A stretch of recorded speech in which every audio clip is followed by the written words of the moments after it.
So today's interesting question is in front of you that we have to insert a node to the end of the linked list. So linked list is here, head is given to you which is pointing to 71, and this current I have created a reference to this head. Okay, it is just a temporary variable where we will store reference of this head. Why we are storing the reference? Because see, we need to insert this one to the end of it. So we need to traverse up to this point now, up to 65. Then only we can insert to the end. So we'll not move this head. That's why I have created a temporary variable. So we'll move up to the last node. And how you will know it is the last node or not? Whenever the current next is null, that means it is the last node. At that time, what you have to do? You have to just add that new node here. Then you have to connect these two nodes. As you are standing on this current next will be null. So you have to mark that current next, which is already null. It should point to this one. That is what you have to do. And at last head will be returned. And you can easily print this as output. That will be our approach. And let me show you the code how you have to write. So basically we have a simple class of this node which has two things, data and next. Next will store the next pointer, data will store the value. And again we have one more linked list class where you have two functions and one constructor. Initially it is pointing to null because the head does not contain anything. We have a function so that we can insert at the starting, and then we have a insert at the end function.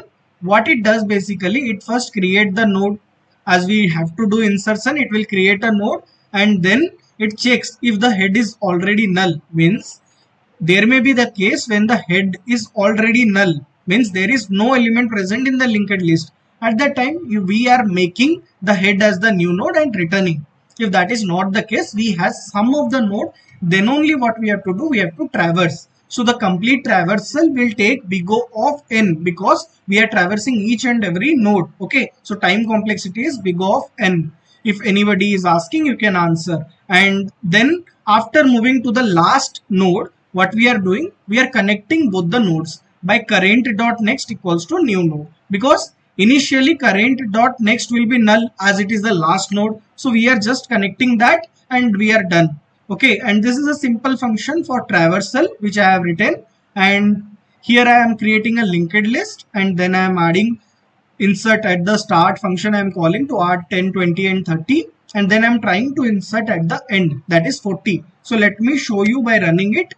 Here you can see 30, 20, 10 is the initial, and then we are trying to add 40 and it is added. So in this manner you can also add. And if you are preparing for your interviews, I would suggest you to subscribe the channel because I keep on making those kind of videos which are coming on lot of MNC interviews. So keep the channel subscribed and press the bell notification for which you can easily get the update whenever I upload the videos. And I have different playlists. You can also navigate to those which contain each and every topics like strings, recursion, arrays, binary search, stack, queue, and now linked list. Okay, and I will be also adding more. So that's all for today guys. Thank you for watching.